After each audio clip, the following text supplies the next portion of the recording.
There were other themes as well. In his second term, Prime Minister Modi is paying special attention to water conservation. From the Red Fort today, he announced a new mission to provide water to every household in the country. So under the Jal Jeevan mission, the government will focus on rainwater harvesting and water conservation in 256 districts of India. This will be the first phase, and there will be other initiatives running parallel to this. Renovation of traditional water bodies and tanks, reuse of water and recharge structures, watershed development and intensive afforestation. A lot on the anvil. The government is on a mission to fix the water problem in India. At the start of the second term, Prime Minister Modi created a new ministry for this, the Jal Shakti Ministry. Water resources and drinking water and sanitation ministries were all integrated. It shouldn't come as a surprise that the government is pressing the panic button on water. According to the Niti Aayog, nearly 600 million Indians already face quote-unquote high to extreme water stress. It is predicted that 21 Indian cities, including Delhi, Bengaluru, Chennai and Hyderabad, will run out of groundwater by 2020, and this will affect 100 million people.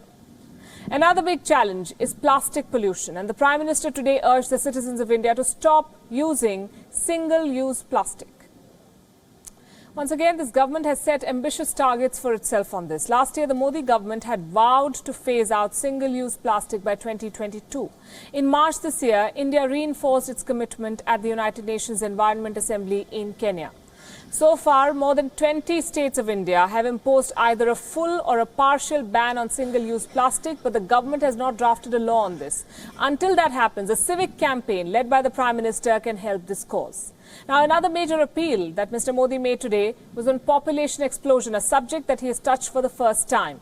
He said that family planning is true patriotism.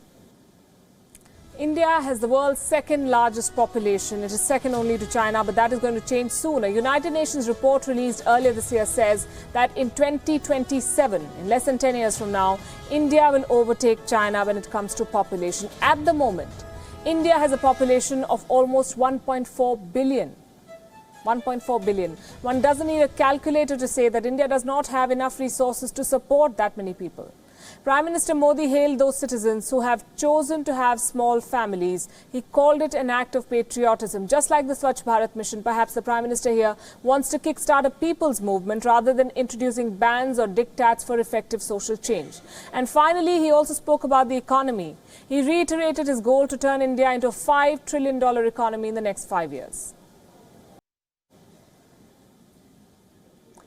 Soon after his speech, the Prime Minister met with Finance Minister Nirmala Sitharaman and reviewed the state of the economy. News agency PTI reported that the meeting was to assess the nature of the slowdown and its long-term impact. Now, the strain on the Indian economy is quite visible.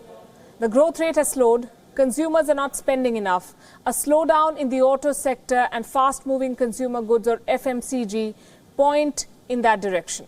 Uncertainty in the global markets is making matters worse for India. Prime Minister Modi's words strike a note of reassurance here. He spoke about spending 100 lakh crores on infrastructure development. He said that India does not want incremental progress. India needs a high jump. This could be a hint perhaps for more reforms. Watch this space.